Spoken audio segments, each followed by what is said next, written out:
بسم اللہ الرحمن الرحیم۔ دوستو، آج آپ کی خدمت میں مسجد جمکران کے بارے میں کچھ تفصیلات پیش کرتا ہوں۔ الحمدللہ 1980 میں مجھے پہلی دفعہ اس مسجد کی زیارت کا شرف حاصل ہوا، تو اس وقت اس مسجد کا کل رقبہ کوئی 10 مرلے کے قریب ہونا ہے، اور ایک طرف پہ ہال تھا جو بمشکل 20 فٹ بائی 30 فٹ کا ہونا ہے، اس کے سامنے برآمدہ 15 فٹ بائی 30 فٹ کا، اور اس کے سامنے تھوڑا سا صحن۔ یہ اس مسجد کی ٹوٹل ساخت تھی، وہ بس اتنی تھی 1980 تک۔ لیکن بعد میں جب احمدی نژاد ایران کا صدر بنا تو اس وقت اس مسجد کی وسعت کے لیے کام کیا گیا، اور پہلی کوشش احمدی نژاد نے یہ کی کہ اس نے 1 کروڑ برطانوی پاؤنڈ کا فنڈ دیا اس مسجد کی تعمیر کے لیے، اور آج الحمدللہ وہ 10 مرلے والی مسجد جو ہے وہ سینکڑوں ایکڑ پر محیط ہے۔ تعمیر میں ہال پہلے ایک بنا، اس کے اوپر ایک گنبد بنا، پھر اس ہال کی توسیع کی گئی۔ اس وقت 5 گنبد ہیں، 2 مینار ہیں، اور بہت وسیع و عریض رقبہ جو ہے وہ اس مسجد میں شامل ہے۔ اگر کوئی مبالغہ نہ ہو تو شاید اس وقت دنیا کی سب سے بڑی مسجد جمکران ہے۔ اس کی تعمیر کے سلسلے میں کتاب نجم الثاقب میں تاریخ قم اور مونس الحزین، یہ 3 کتابیں ہیں جن میں اس مسجد کی تعمیر کے بارے میں تفصیلات جو ہیں وہ ملتی ہیں۔ اس مسجد کا آغاز 17 ماہ رمضان المبارک سن 373 ہجری، اور کچھ کتابوں میں 393 ہجری بھی لکھا ہوا ہے، منگل کی رات تھی۔ جناب حسن ابن مسلح جمکرانی وہ اپنے گھر میں سوئے ہوئے تھے، دروازے پہ نصف شب کے قریب دستک ہوئی۔ لوگوں نے اسے بیدار کیا اور فرمایا کہ اٹھو، حضرت بقیت اللہ الاعظم اجل اللہ تعالیٰ فروج شریف تمہیں یاد فرماتے ہیں۔ یعنی یہ بات 17 رمضان 273 یا 293 ہجری، اور زیادہ 373 ہجری والی روایت صحیح ہے، اور شمسی کیلنڈر کے مطابق 22 فروری سن 984 عیسوی کا یہ واقعہ ہے۔ حسن بن مسلح کہتے ہیں کہ میں نیند سے بیدار ہوا اور مولا امام زمان اجل اللہ تعالیٰ فرج شریف کی خدمت میں حاضر ہونے کے لیے تیاری کرنے لگا۔ تاریکی میں نے چاہا کہ اپنی قمیض اٹھا کر پہنوں، لیکن اشتباہ سے ایک دوسرا قمیض اٹھا لیا، اور میں اسے پہننا چاہ رہا تھا کہ میرے گھر سے باہر جو لوگ کھڑے تھے ان کی آواز آئی اور مجھے کہا کہ یہ قمیض تیری نہیں ہے، اسے نہ پہن۔ یہاں تک میں نے اپنی قمیض پہن لی، پھر میں نے چاہا کہ میں اپنی شلوار پہن لوں، دوبارہ میرے گھر کے باہر کی طرف سے آواز آئی کہ یہ شلوار تیری نہیں ہے، اسے نہ پہن۔ میں نے اس شلوار کو رکھ دیا اور پھر اپنی شلوار پہنی۔ آخر کار میں گھر میں ادھر ادھر سے چابی تلاش کر رہا تھا کہ دروازہ کھول کر باہر جاؤں۔ تمام افراد کی وہیں سے آواز آئی، کہتے تھے کہ آپ کے گھر کا دروازہ کھلا ہے، چابی کی ضرورت نہیں۔ میں جب گھر سے باہر نکلا تو دیکھا کہ چند بزرگ افراد کھڑے ہیں، میرا انتظار کر رہے ہیں۔ میں نے انہیں سلام کیا، انہوں نے سلام کا جواب دیا اور مجھے مرحبا کہا۔ میں ان کی خدمت میں گیا جہاں اس وقت مسجد جمکران موجود ہے۔ خوب غور سے میں نے دیکھا کہ اس بیابان میں ایک تخت لگا ہوا ہے، اس پر ایک دری بچھی ہوئی ہے، تکیے لگے ہوئے ہیں، اور ایک نوجوان جو تقریباً 30 سال کے سن کے لگتے ہیں وہ تکیے کی ٹیک لگائے بیٹھے ہیں، اور ایک ضعیف آدمی ان کے پاس بیٹھا ہوا ہے۔ ایک کتاب اس ضعیف کے ہاتھ میں ہے، وہ اس کتاب کو اس جوان کے سامنے پڑھ رہا ہے، اور 60 افراد سے زیادہ افراد اس تخت کے چاروں طرف نماز پڑھنے میں مشغول ہیں۔ دلچسپی کی بات یہ ہے کہ یہ جو چاروں طرف لوگ کھڑے تھے، ان سارے لوگوں کا رخ اس پاک جوان کی جانب تھا، یعنی انہوں نے اپنا قبلہ اس پاک جوان کو بنایا ہوا تھا۔ ان افراد میں سے بعض کا لباس سفید اور بعض کا سبز تھا۔ وہ ضعیف آدمی حضرت خضر علیہ السلام تھے۔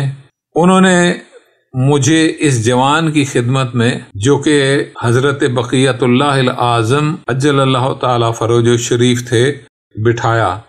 حضرت عجل اللہ تعالی فرجہ شریف نے مجھے میرے نام کے ساتھ پکارا اور فرمایا کہ حسن مثلا، تم جا کر حسن مسلم سے کہو کہ چند سال ہوئے تو نے اس زمین کو آباد کیا ہے اور اس میں زراعت کر رہے ہو۔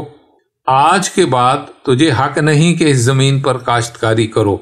اس وقت تک اس زمین سے جو بھی تم نے فائدہ حاصل کیا ہے وہ بھی ادا کرو، تاکہ ہم اس زمین پر ایک مسجد بنائیں۔ اور حسن مسلم سے کہو کہ یہ زمین شرف رکھتی ہے، اللہ تعالیٰ نے اس قطع زمین کو باقی زمین پر فضیلت عطا فرمائی ہے۔ چونکہ تو نے اس زمین کو اپنی زمین کے ساتھ ملا لیا ہے، اس لیے اللہ تعالیٰ تیرے 2 جوان بیٹے لے چکا ہے، لیکن تجھے ابھی تک تنبیہ نہیں ہوئی، اور اگر تو اس کام سے باز نہ آیا تو اللہ تعالیٰ تمہیں ایسے عذاب میں مبتلا کرے گا جس کے بارے میں تم سوچ بھی نہیں سکتے۔ میں نے عرض کی، آقا و مولا، میرے پاس کوئی نشانی ہونی چاہیے تاکہ لوگ میری بات کو قبول کریں اور مجھے اس بات میں جھٹلا نہ سکیں۔ مولا امام زمان اجل اللہ تعالی فرجہ شریف نے فرمایا کہ تمہارے لیے علامت قرار دیتے ہیں، تم ہمارے پیغام کو پہنچاؤ اور سید ابو الحسن کے پاس جاؤ، اسے کہو کہ وہ تمہارے ساتھ اس آدمی کے پاس چلے اور اس زمین کا سابقہ منافع اس سے وصول کر کے تمہیں دے دے، تاکہ یہاں پہ مسجد کی تعمیر کی جائے اور باقی مخارج سے لائے جو کہ ہماری ملکیت ہے۔ اس رقم سے مسجد کو مکمل کریں۔ وہاں کی نصف آمدنی کو ہم نے اس مسجد کے لیے وقف کیا ہے تاکہ ہر سال اس کی درآمد سے مسجد کے اخراجات اور تعمیر و ترقی کے اخراجات کیے جا سکے، اور لوگوں سے کہو کہ اس مسجد کی طرف زیادہ توجہ دیں اور اسے عزیز رکھیں، اور کہو کہ اس میں 4 رکعت نماز پڑھیں، 2 رکعت بعنوان تحیت مسجد۔ اس کی ترتیب یوں ہے کہ ہر رکعت میں سورہ حمد کے بعد 7 مرتبہ سورہ قل هو اللہ احد پڑھیں اور رکوع و سجود کا ذکر بھی 7 مرتبہ کریں، اور دیگر 2 رکعت نماز بنیت صاحب العصر والزمان اجل اللہ تعالی فرجہ شریف پڑھیں۔ ترتیب اس طرح سے ہے، ہر رکعت میں سورہ حمد میں جب آیت ایاک نعبد و ایاک نستعین تک پہنچیں تو اس آیت کو 100 مرتبہ دہرائیں، پھر رکوع و سجود میں بھی ذکر 7 دفعہ کریں، آخر میں سلام پڑھ کر پاک مخدومہ کائنات صلوات اللہ علیہا کی تسبیح پڑھیں، پھر سجدے میں سر رکھ کے جناب رسول خدا صلی اللہ علیہ وآلہ وسلم اور ان کی آل پاک پر 100 مرتبہ درود بھیجیں۔ پھر فرمایا کہ جو کوئی بھی اس جگہ 2 رکعت نماز پڑھے، اس کا اتنا ثواب ملے گا کہ اس نے گویا کہ خانہ کعبہ میں 2 رکعت نماز ادا کی۔ جب میں نے حضرت اجل اللہ تعالی فرجہ شریف کی گفتگو کو سنا تو اپنے دل میں خیال کیا کہ مسجد کی جگہ فقط وہی ہوگی جہاں شہنشاہ زمانہ اجل اللہ تعالی فرجہ تشریف فرما ہے، جو کوئی 4 بالشت کے قریب ہوگی۔ بہرحال شہنشاہ زمان اجل اللہ تعالی فرجہ شریف نے مجھے اشارہ فرمایا کہ میں ان جناب کی خدمت سے رخصت ہوا۔ جب تھوڑی دیر اپنے گھر کی طرف چلا تو دوبارہ مجھے آواز دی اور ارشاد فرمایا، جعفر کاشانی کے ریوڑ میں ایک بکری ہے، اسے خرید کرو۔ جمکران کے لوگ آپ کو رقم اکٹھی کر کے دیں تو خرید کرو، اور اگر لوگ رقم نہ بھی دیں تو بھی خرید کرو، اپنی جیب سے رقم ادا کرو، اور کل رات یعنی 18 ماہ رمضان المبارک کی رات کو وہ بکری اس جگہ ذبح کرو اور اس کے گوشت کو تقسیم کرو۔ ہر بیماری خاص سخت ترین ہی کیوں نہ ہو، اس کے علاج کے لیے کافی ہوگی۔ اس کے علاوہ جو کوئی بھی حاجت رکھتا ہو، خداوند متعال اس کی حاجت کو پورا فرمائے گا۔ اس بکری کا رنگ سیاہ و سفید ہے، بال بہت زیادہ ہیں، 7 علامات اس میں موجود ہیں، 3 علامتیں ایک طرف اور 4 علامتیں دوسری طرف ہیں۔ پھر میں آپ جناب اجل اللہ تعالیٰ فرج شریف کی خدمت سے رخصت ہوا اور چلا گیا۔ دوبارہ مجھے پکارا اور فرمایا ہم 70 دن یا 7 دن مزید اس جگہ پر قیام پذیر ہیں۔ اگر 7 دن ہوں تو روایت میں 23 رمضان المبارک کی رات تک جو کہ شب قدر کی رات ہے، اور اگر 70 دن ہوں تو 25 ذیقعد کی رات بنتی ہے جو کہ بہت باعظمت رات ہے۔ بہرحال تیسری مرتبہ مولا کریم اجل اللہ تعالیٰ فرج شریف کی خدمت سے رخصت ہوا اور اپنے گھر چلا گیا۔ صبح تک اسی فکر میں رہا۔ صبح کی نماز پڑھی اور علی المنذر کے پاس گیا، اس سے تمام واقعہ بیان کیا۔ وہ میرے ساتھ اس جگہ گیا جہاں رات کو مجھے وہ لوگ لے کر گئے تھے۔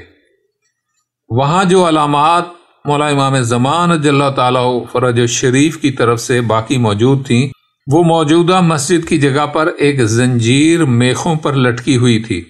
پھر ہم اکٹھے دونوں سید ابو الحسن الرضا کی خدمت میں حاضر ہوئے۔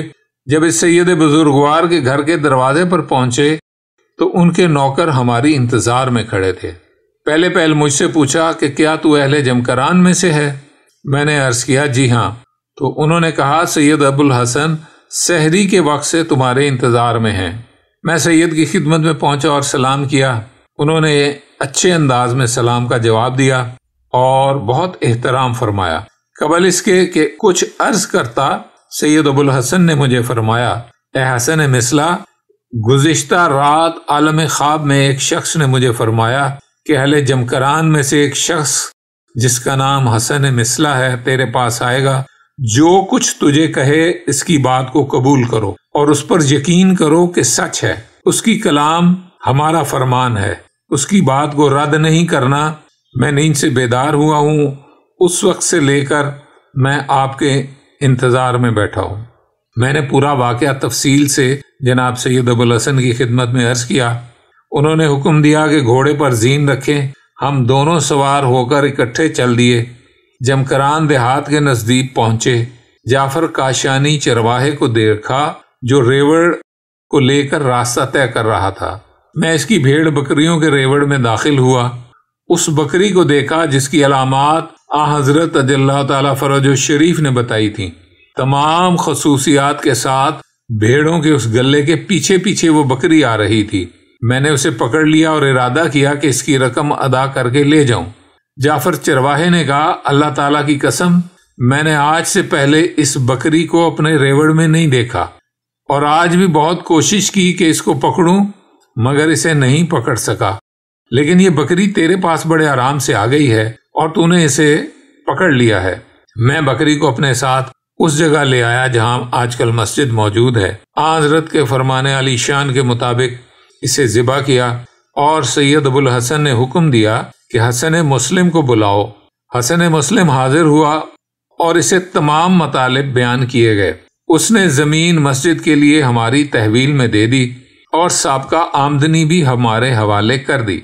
مسجد کی تعمیر کی اور اس کی چھت لکڑی کے ساتھ ڈھانپ دی، اور سید ابو الحسن الرضا نے اس زنجیر اور میخوں سے زمین میں باقی ماندہ چیزیں جو تھیں وہ اپنے گھر لے گئے، اور ان چیزوں کے وسیلے سے بیمار لوگ شفا حاصل کرتے تھے۔ میں نے بھی اس بکری کا گوشت جس مریض کو دیا، اللہ تعالیٰ نے اسے شفا عطا فرمائی۔ سید ابو الحسن الرضا نے اس زنجیر اور میخوں کو ایک صندوق میں رکھا ہوا تھا۔ ظاہراً اس کی وفات کے بعد جب اس کے بیٹوں نے چاہا کہ مریضوں کو اس کے وسیلہ سے شفا عطا کریں تو دیکھتے ہیں کہ زنجیر اور میخیں وہاں سے غائب تھیں۔ تو دوستو، یہ تھی مسجد جمکران کی ابتدائی کہانی، اور جیسا میں نے آپ کو بتایا کہ یہ 1995 میں اس مسجد کی توسیع کا کام شروع ہوا، اور کہاں وہ 10 مرلے کی مسجد اور کہاں تقریباً سینکڑوں ایکڑ پر محیط یہ مسجد جو آج ہمارے سامنے موجود ہے، اور ہر شب بدھ کو وہاں پر لاکھوں کی تعداد میں مومنین حاضر ہوتے ہیں اور ساری رات اپنے مولا کے ساتھ راز و نیاز کرتے ہیں اور اپنی مرادیں وہاں سے پاتے ہیں۔ مالک کرم فرمائے، آپ سب کو بھی اس مسجد کی زیارت نصیب فرمائے۔ لیکن بنیادی نقطہ یہ ہے کہ ہمیں اپنے زمانے کے پاک امام کی طرف متوجہ رہنا چاہیے. ہمیں ان کی پاک جناب سے فیوز و برکات حاصل کرتے رہنا چاہیے. وہ ہمارے زمانے کے پاک امام ہیں.